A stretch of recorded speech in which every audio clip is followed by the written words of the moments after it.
할렐루야. 오늘도 주님의 말씀 안에서 은혜 충만한 복된 시간 되기를 주님의 이름으로 축복합니다. 오늘 말씀 제목은 새로운 피조물의 삶입니다. 새로운 피조물.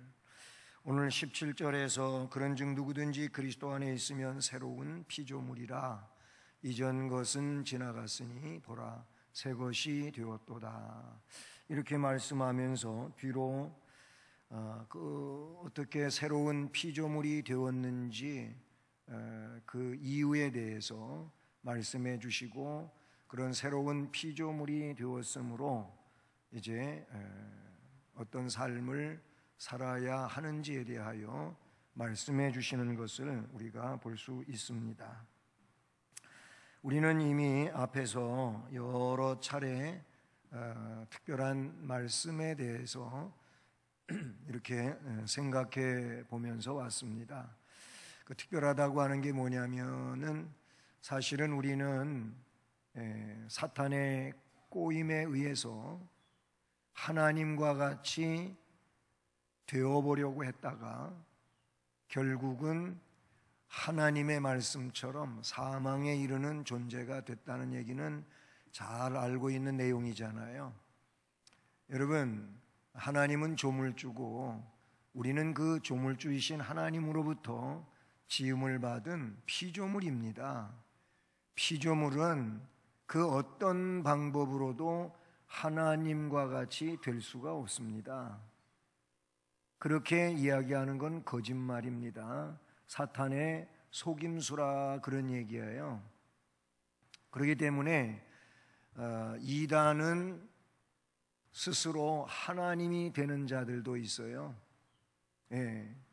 자기가 하나님이라고 하고 자기가 중보자라고 하고 자기를 통해서 영생에 나아갈 수 있다고 하는 이런 이단들은 꽤나 많이 있었지요. 지금도 우리 주변에 있지요. 어쨌든 멸망할 죄인이 하나님의 은혜로서 생명을 얻었어요. 구원을 받았어요. 복된 신명이 되었습니다. 이제 말씀을 증언하면서 그런 내용들이 나타나겠지만은 놀라운 하나님의 은혜를 받았습니다. 그래서 새로운 피조물이 됐는데, 이미 앞에서 4장 7절 말씀에서는 그 새로운 피조물이 된 자들이 과연 어떤 자들인가, 거기서는 보배를 질그릇에 가지고 있는 자다 이렇게 말하고 있어요. 이는 심히 큰 능력은 하나님께 있고 우리에게 있지 아니함을 알게 하려 함이라. 하나님께서 그렇게 해주셨다는 겁니다. 질그릇, 우리는 흙으로 지어진 존재, 우리 육체는 흙이잖아요. 그래서 흙으로 지어진 이 육체 속에 보배가 담겨졌습니다. 애초에 하나님께서 인간을 지으실 때 그렇게 보배로운 존재로 지었지만 방금 전에 이야기한 것처럼 타락한 존재가 돼가지고 교만하게도 하나님과 같이 되어보려고 하다가 결국은 파괴되고 말았습니다. 그런데 이렇게 멸망할 인간을, 그 죄로 말미암아 멸망할 인간, 죄 때문에 하나님과 분리가 됐고, 죄 때문에 하나님과 우리 사이에 담이 생겼고, 죄 때문에 결국 닫혀진 문이 되었고, 그리고 하나가 둘로 나뉘어진 이 내용이 되었다고 성경은 우리에게 말씀해 주고 있어요. 그건 죄 때문에 그렇게 된 거예요. 죄 때문에. 그런데 그 죄인이 하나님의 은혜로 이 속에 다시 생명을 갖게 되었는데, 그게 뭐냐면 그 7절, 4장 7절에서는 보배라고 했습니다. 이 보배는 우리의 구원자이신 예수 그리스도의 복음에 의한 생명이라고 말할 수 있는 것이지요. 다시 4장 16절에 넘어와 보게 되면은 또 다르게 표현하는데, 거기는 뭐 이렇게 말합니까? 우리가 낙심하지 않는다. 보배를 가진 질그릇은 낙심할 필요가 없다는 겁니다. 왜 그러냐면 우리가 낙심하지 아니하노니 우리의 겉사람은 세월이 가면서 낡아진다는 겁니다. 이 말을 좀 더 리얼하게 이야기하면은 늙는다 그 얘기예요. 예, 사람들은 많이 늙었네요. 이런 굉장히 안 좋아해요. 예? 그래도 젊어 보인다고 하고, 아유, 한 10살은 젊어 보인다, 10년은 젊어 보인다 그래야지 그래도 위로가 되고 그렇지, 늙어 보이십니다. 나이보다 늙어 보이십니다 그러면 더 싫어하죠. 그리고 실버라 그러면 괜찮아도 노인이라 그러면 또 싫어한다니까. 아니 뭐 그게 그건데 사실은 그게 그건데 영어로 하면은 뭐 괜찮고 그냥 한글로 한문으로 하면은 안 좋으냐 이거예요. 어떤 학교가 그냥 한국말로다가 학교 그런 뭐예요, 이제 클래스 이름을 지은 거예요. 학과 이름을 지어놨더니 모집이 잘 안 되더래요. 그런데 영어로다가 딱 바꿔놨더니 애들이 많이 오더래. 이건 좀 우스갯소리 같지만 실제로 있었던 일입니다. 그게 그건데 그런데요. 어쨌든 우리 겉사람은 세월이 가면은 늙고 본문의 그 16절에서는 낡아진다 그럽니다. 그러나 우리의 속사람, 우리의 겉사람은 낡아지지만 우리의 속사람은 날로 새로워진다. 할렐루야. 예수 잘 믿는 사람, 성령의 사람, 말씀의 사람, 신앙의 사람은 속사람이 점점 더 새로워지고 그렇게 해서 하나님하고 더 긴밀한 교통을 이루어 가게 되는 줄로 믿습니다. 그런데 다시 5장에 넘어와서 5장 1절에 보게 되면은 또 어떻게 말하냐면은 만일 땅에 있는 장막집이라고 말합니다. 앞에 4장 7절에서 말하던 질그릇 16절에서는 그것이 낡아지는 겉사람인데 5장 1절에서는 땅에 있는 우리의 장막집이라고 말합니다. 그런데 장막집은 무너지지만 하나님께서 지으신 집, 그 손으로 지은 것이 아닌 하늘에 있는 영원한 집이 우리에게 있는 줄 아느니라. 즉 이 영원한 집으로 간다는 겁니다. 땅에 있는 장막집이 무너지면 이 장막집은 4장 7절에서는 질그릇이었고 그리고 4장 16절에서는 낡아지는 겉사람인데 그렇게 질그릇은 낡아지다가 결국에 가서는 무너진다는 거예요. 죽음이야, 죽음. 죽음은 그 육과 영이 분리되는 상태인데 그때 그 보배를 갖고 있던 사람, 낡아지지 아니하는 속사람, 날로 새로워지는 이 속사람은 결국은 영원한 하나님 나라, 영원한 집으로 이사 간다고 말씀해 주고 있는 걸 봅니다. 그렇기 때문에 죽음 이후에는 그냥 끝나는 게 아니고 영원한 하나님 나라, 영원한 집으로 이사를 가요. 그래서 5장 10절에서는 그 죽음과 함께 반드시 심판대에 설 존재라고 이야기하고 있어요. 예? 그래요. 이는 우리가 다 반드시 그리스도의 심판대 앞에 나타나게 되어 각각 선악간의 그 몸으로 행한 것을 따라 받으려 함이라. 그래서 선악간의 행한 대로, 이것을 요한복음 5장의 말씀에서는 선한 일을 행한 자는 생명의 부활로, 악한 일을 행한 자는 심판, 즉 멸망의 부활로 나오리라 그랬어요. 5장 29절에 그런 말씀이 기록되어 있다는 사실이죠. 자, 이렇게 반드시 심판대 앞에 설 존재이기 때문에, 그래서 5장 13절 앞부분에 우리가 배웠던 내용에서 보게 되면은 그러니 살든지 죽든지 하나님의 영광을 위해서, 하나님을 위하여 살자는 것입니다. 13절은 우리가 만일 미쳤어도 하나님을 위한 것이고 정신이 온전하여도 너희를 위한 것이니. 바울 사도는 그래서 하나님 앞에 빨리 가고 싶다고 했지만은 그게 또 자기 마음대로 되는 게 아니기 때문에 하나님이 와라 그래야지 가지요. 그래서 그걸 소천이라 그래. 하늘에서 부르셨다 그 말이에요. 그래서 우리가 이 말을 쓸 때에도 소천했다, 내가 하는 게 아니에요. 소천 받으셨다 그 말이에요. 하나님이 불러서 가셨다, 하늘에서 불러서 가셨다 그 말이에요. 그래서 하나님이 와라 그래 가는 건데, 그러나 하나님 나라에 빨리 가고 싶다고 하는 이 말을 썼어요. 그러나 그렇다 할지라도 하나님이 나를 데려가시지 않으면 이 땅 위에서 하나님 일 잘 하라고 하시는 것이니까 그런 삶 속에서 하나님을 위하여 살겠다는 겁니다. 여러분, 우리는 신앙을 입술로만 고백하고 그냥 거기서 멈춰 있으면 안 돼요. 그것은, 고백은 참 중요한 건데, 그런데 고백만 하고 삶으로 고백하지 아니하면은 문제가 있어요. 그래서 그 합쳐가지고 뭐라 그러냐면 이게 신앙생활이에요. 정말 신앙은 생활이 거기에 따라온다는 거예요. 야고보 사도는 그 내용을 그래서 행함이 있는 믿음이라, 믿음은 행함을 동반한다는 거예요. 능력 있는 믿음, 살아있는 믿음, 생명력 있는 믿음은 행함을 동반한다 그거예요.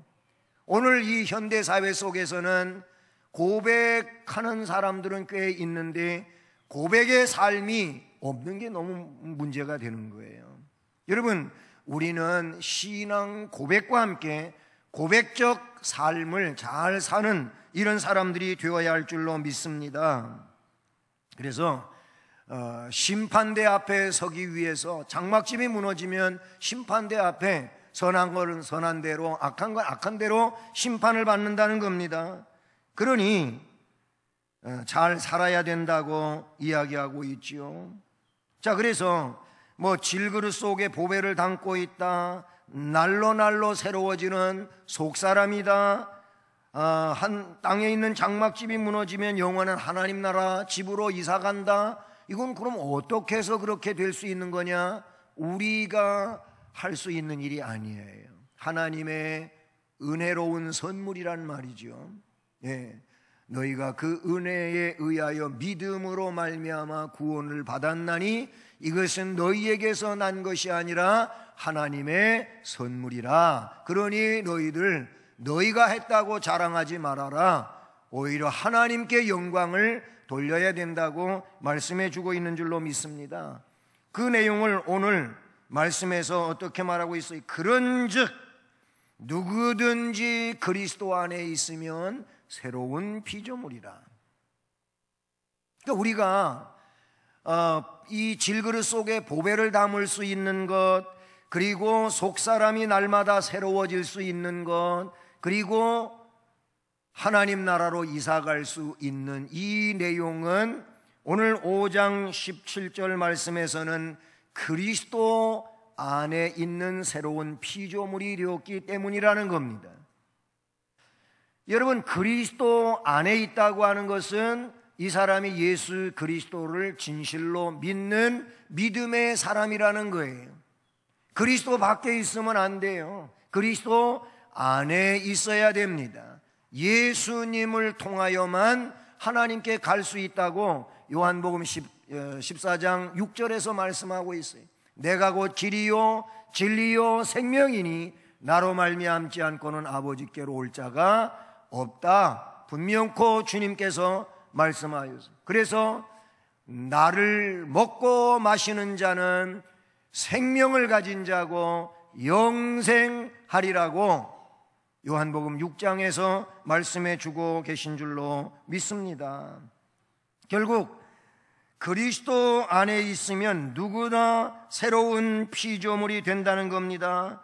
그리고 이런 사람에게는 이전 것은 지나갔으니 보라 새 것이 되었도다. 여기서 이전 것이 뭡니까? 앞에서 설명했던 심판의 대상, 멸망의 대상, 그런 존재란 말이죠. 예수 안에서 의를 얻은 거예요. 예수님 핏공로를 믿음으로 하나님이 예수의 공로를 믿는 그에게 너는 의인이다 이렇게 일컬어 주시는 것이 칭의라 그런 얘기예요. 칭의. 우리가 뭐 죄가 하나도 없고 정말로 완전한 의인이어 가지고 의인이 된 게 아닙니다. 그렇게 생각하는 것도 문제예요. 오로지 예수 그리스도의 그 피공로, 보배로운 피를 믿음으로 받아들일, 그 피 때문에 내가 죄가 속하여지고 하나님의 자녀가 되었다고 하는 이 믿음을 가졌기 때문에 하나님이 너는 의인이다 이렇게 선언해 주신 거예요. 하나님의 법정에서 그 믿음 때문에 선언해 주신 줄로 믿습니다. 그래서 나는 예수를 구주로 믿습니다. 예수님은 나의 구세주이십니다. 예수님은 내 죄를 속량하신 속죄자이십니다. 예수님만이 유일한 중보자이십니다. 이렇게 고백하는 일은 끊임없이 우리가 해야 될 일인 줄로 믿습니다. 꼭 해야 돼요. 예. 그리고 어른들 신방 가면은 항상 이 구원에 대한 확신을 자꾸 전해주면서 따라서 하라고도 하고 강조하는 거예요. 왜냐하면 어른들은 점점 기억력도 안 좋아져 가고, 그리고 하늘의 소망이 그 안에 자꾸 넘쳐나야 되는데 그렇지를 못하는 상황이 될 수도 있잖아요. 그래서 따라서 해보라요. 나는 예수님을 구세주로 믿습니다. 예수님은 나의 구세주이십니다. 예수님 때문에 제가 구원받았습니다. 예수님 내 죄를 위해서 십자가에서 피 흘려 돌아가셨습니다. 자꾸 얘기하면 따라서 하라고 하는 이유가 그거예요. 그게 복음이에요. 그게 구원의 핵심이에요. 이거가 없으면 안 되는 거예요. 나의 의가 하나님 앞에 의로운 게 되는 게 아닌 거예요. 예? 그러잖아요. 그래서 구약에는 계속 죄 때문에 제사를 지냈어야 돼요. 예? 동물을 잡아서 피를 흘리고 그 피를 가지고 죄를 속했어야 돼요. 근데 그거는 그 죄를 용서받고자 하는 그만큼의 분량만 속죄시켜 주는 거니까 또 죄 지으면 또 제물 가지고 또 속죄를 해야 되는 거예요. 그러나 이것은 예수 그리스도를 예표하고 있는 구약적 속죄 방법이었다는 것을 우리는 알고 있지 않습니까? 그래서 예수 그리스도는 화목제물이시다 그러니 화목제물. 예수님은 화목제물이셔요. 즉 죄를 속하시는 분이다 그러니 죄가 속해져야 하나님하고 화목하는 거예요. 예? 앞에도 얘기했잖아요. 죄라고 하는 것은 담을 형성시키는 거예요. 하나님하고 나와의 그런 관계를 막아놓는 담이 죄예요. 죄 때문에 그런 담이 생겨요. 또 다르게 표현하기는 그 죄 때문에 하나가 둘이 돼버리고 말았어요. 이 둘이 됐다고 하는 것은 결국 문제를 이야기하고 있죠. 근데 또 다른 말씀으로는 문이 닫혀지고 마른 거예요. 뭐 때문에? 죄 때문에 담이 형성되고 하나가 둘이 돼버리고 그리고 문이 닫혀지고 말았어요. 그런 얘기를 왜 그렇게 표현하냐면 성경에 보니까 에베소서에 예수님의 십자가 피 공로로 어떻게 됐다 그랬어요? 예? 담이 허물어졌다 그랬어요. 그리고 둘을 하나로 만들었다 그랬어요. 그리고 휘장이 위로부터 아래까지 찢어져서 하나가 되게 했다 그랬어요. 이런 내용들이 전부 성경에 나오고 있는 말씀들 아닙니까? 그래서 하나님하고 나와의 수직적인 관계를 어떻게 했어요? 화목하게 하나가 되게 해주셨어요. 누가? 예수 그리스도가. 동시에 이 예수 그리스도를 구주로 믿는 사람들은 십자가가 뭡니까? 십자가가 하나님과 나의 수직적인 관계와 그리고 수평적 관계가 있어요. 그래서 예수 그리스도를 구주로 믿는 사람들은 뭐 해야 돼요? 서로 화목해야 돼요. 하나님의 사랑과 은혜를 근거해서 화목해야 돼요. 그런데 화목하지를 못하는 이런 일들은 안 돼. 불화하면 안 된다 그런 얘기. 우리 성도들은 화목해야 돼요. 화목 안 했던 것도 화목하게 만들어야 돼요. 자꾸 화목했던 관계를 불화하게 그렇게 편하지 않게 만드는 것은 성도의 삶이 아니라 그런 얘기인 것이지요. 어떤 분은 그래요. 뭔가 조금 서로 등이 져가지고 그래서 상종을 안 하는 이런 상황인데 그런 얘기를 하길래 그랬어요. 예수를 구주로 믿는 신앙이니까 성도니까 풀어야 됩니다. 화목해야 됩니다. 그랬더니 뭐라 그랬는지 아세요? 나는 죽으면 죽었지 안 된대. 내 눈에 흙이 들어올 때까지 안 된대. 그 뭔 얘기예요? 내가 무덤에 묻혀도 용서 안 한다 그 말이에요. 안 됩니다. 그거는 하나님 앞에 맡기고 화목해야 돼. 평화를 이루어야 돼. 예수님은 그것 때문에 우리를 위하여 돌아가셨는데 예수를 믿는 우리들이 그 일을 안 하면 평화를 안 이루면 안 되는 거예요. 그래서 풀어야 되는 거예요. 화해를 해야 되는 거예요. 하나님께 맡기고 그렇게 해야 될 줄로 믿습니다. 그것이 성도요 그리스도인이요 하나님 백성의 삶이라고 말할 수 있다는 사실이죠. 로마서 5장 6절 말씀도 보면은 분명코 그 내용을 우리에게 말씀해 주고 있고 5장 8절도 그래요. 우리가 아직 죄인 되었을 때 그리스도께서 우리를 위하여 죽으심으로 하나님께서 우리에 대한 자기의 사랑을 확증하셨느니라 그랬어요. 네? 우리를 위해 죽어주심으로 하나님이 우리를 사랑하시는 사랑을 확증시켜 주셨다고 말씀해 주고 있습니다.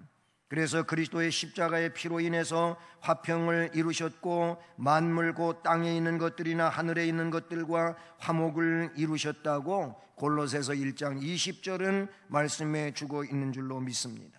또 절대적으로 예수님 공로에 의해서 우리가 하나님하고 화목하게 되었어요. 할렐루야. 그리스도의 은혜가 놀라운 것이죠. 네. 하나님하고 화목했으면 그걸로 끝나면 안 되고 오늘 뒷부분에서 말씀해 주시는 내용이 화목한 삶을 살아라고 하십니다. 어쨌든 중요한 것은 그리스도 안에서 새로운 피조물이 된 겁니다. 예수 그리스도 말고는 이 새로운 피조물이 될 수 있는 비결이 없습니다. 비결이 있다면 한 가지 있는데 그게 뭐냐면은 율법을 100% 지키면 된다고 성경은 말합니다. 그런데 문제가 뭐냐면 율법을 100% 지킬 사람은 세상에 한 사람도 없다는 데 문제가 있습니다. 그래서 율법을 주시면서 그 율법을 통하여 죄를 깨닫게 하고 깨달은 죄를 청산하기 위하여 제사를 드리라고 해주신 겁니다. 제사 드리는 돼요. 그런데 끝까지 가도 이 제사로서는 완벽한 속죄를 얻을 수가 없다는 데 문제. 오직 예수 그리스도만이. 이거를 히브리서는 너무나도 자세하게 잘 설명해 주고 있어요. 그래서 히브리서는 자꾸 읽어봐야 돼요.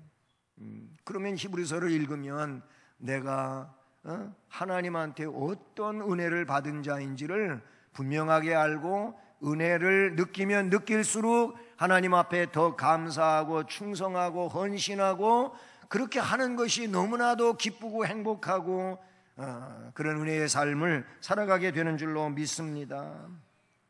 그리스도 안에 이 원어는 연합, 교제, 연결 이런 내용을 의미하는 거예요. 그러니까 그리스도 안에라고 하는 이 말의 의미는 아까도 얘기한 것처럼 하나 연합되는 거예요. 연합. 그리스도를 통하여 연합하는 거예요.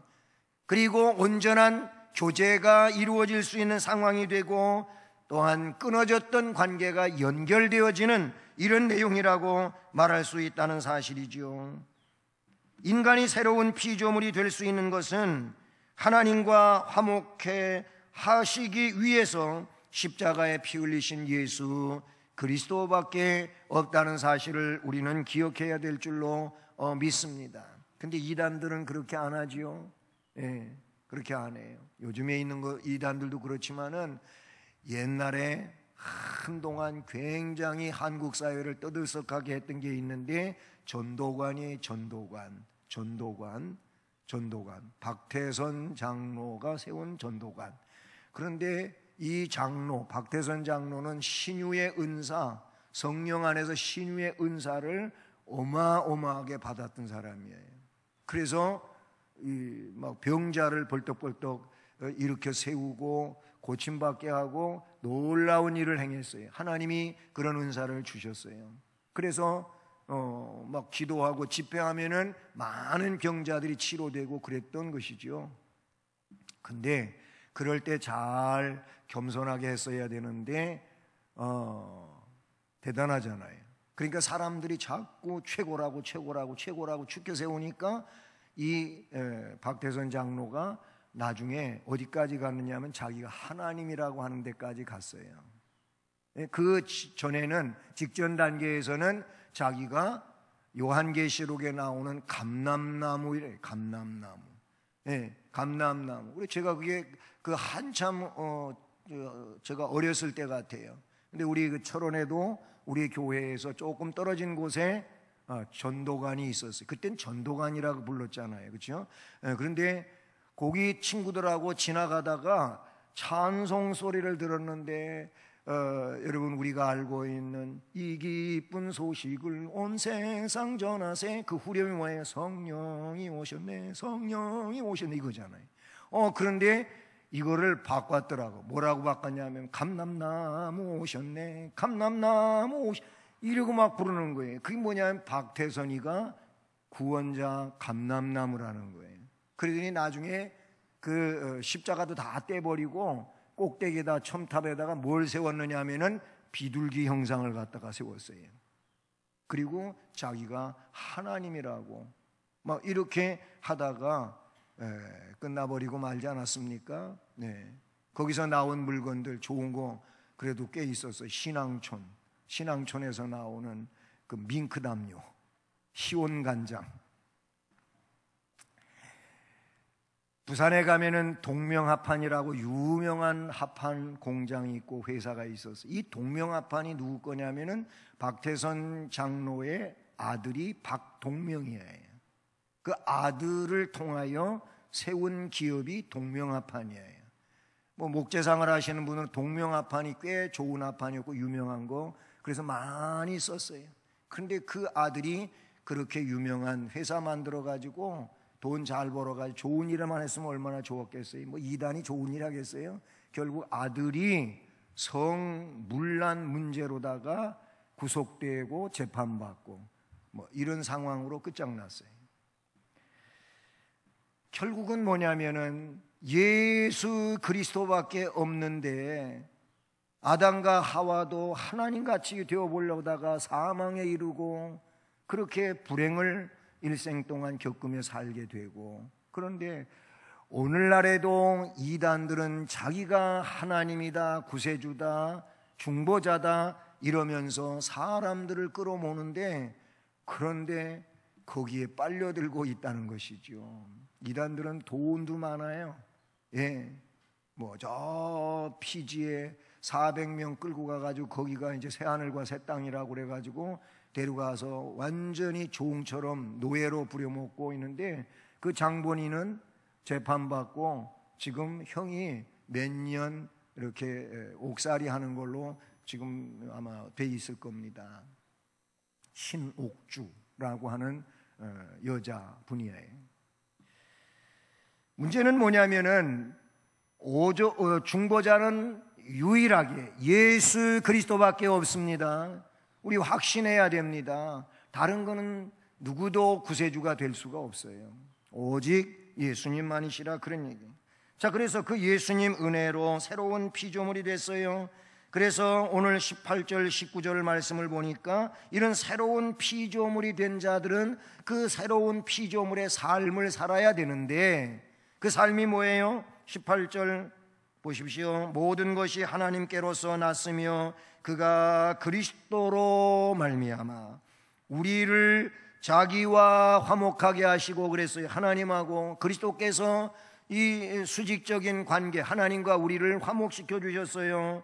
또 우리에게 화목하게 하는 직분을 주셨으니, 그러니까 성도는 하나님과 화목하게 된 자로, 예수님 피공로로 화목하게 된 자로 어떻게 해야 돼요? 화목하게 하는 직분을 가지고 살라는 겁니다. 그거를 다시 19절에서는 곧 하나님께서 그리스도 안에 계시사 세상을 자기와 화목하게 하시며 그들의 죄를 그들에게 돌리지 아니하시고 화목하게 하는 말씀을 우리에게 부탁하셨느니라. 아멘. 거기 말씀해 보면 하나님께서 19절에 하나님께서 그리스도 안에 계시사 세상, 여기서 세상은 뭐예요? 멸망할 세상이고 타락할 세상인데 그걸 전체적으로 다 그렇게 하시겠다고 하는 의미는 아니겠지만 그 세상을 자기와 화목하게 하시는 겁니다. 어떻게 해서? 그들의 죄를 그들에게 돌리지 아니하시고 화목하게 하는 말씀을 우리에게 부탁하셨느니라. 화목하게 하는 말씀, 화목하게 하는 직분, 이 직분, 그리고 직분을 가진 우리들이 화목하게 하는 말씀을 가지고 화목을 시켜야 된다. 어떻게? 말씀을 전해야 돼요. 복음을 전해야 돼요. 예수 그리스도가 우리를 속하시는 구세주임을 증언하라고 말씀해 주시는 줄로 믿습니다. 우리는 화목하게 하는 말씀을 전해야 할 사명을 받은 자인 것이지요. 너희는 모든 민족을 제자로 삼아 아버지와 아들과 성령의 이름으로 세례를 주고, 이 말씀도 같은 거예요. 모든 민족에게 복음을 전하라는 거예요. 그렇게 함으로 그들도 복음 안에서 하나님하고 화목하게 될 수 있는 이런 은혜로운 길로 이끌 것을 말씀해 주고 있는 줄로 믿습니다. 예수님께서 승천하시기 전에도 제자들에게 말씀해 주셨어요. 사도행전에 얼마 전에도 설교했지만은 성령이 너희에게 임하시면 권능 받는다. 그리고 이 권능에 의하여 예루살렘, 온 유대, 사마리아와 땅끝까지 이르러 내 증인이 되리라 하시니라. 사도행전 1장 8절, 지난 주일까지 암송했던 말씀이죠. 예, 그래요. 우리는 작은 범위에서부터 시작해가지고 멀리 복음을 전해야 하는 것을 명령받은 줄로 믿습니다. 사랑하는 여러분, 우리는 새로운 피조물입니다. 아멘. 대답도 안 하시네. 새로운 피조물이라니까요. 새로운 피조물답게 살아야 돼. 새로운 피조물은 예수 자랑하는 거예요. 예수 전하는 거예요. 나 혼자만 예수 잘 믿고 그러려고 하지 마시고 예수를 증언하는 거예요. 예수님은 우리의 구세주이십니다. 예수님은 우리의 속죄자이십니다. 우리가 그거에 의해서 새로운 피조물이 되어서 하나님과 화목하고 하늘 백성 되어서 땅에 있는 장막집 무너지면 영원한 하나님 나라로, 하나님의 집으로 이사갈 자들인데, 그렇게 같이 갈 수 있도록 우리는 증언하라고 하신 대로 증언하는 삶을 살아야 될 줄로 믿습니다. 이 말씀을 보다 더 마음에 새기고 능력 있는 삶을 보다 더 능력 있게 감당하며 나갈 수 있는 우리 모두가 되기를 축복합니다.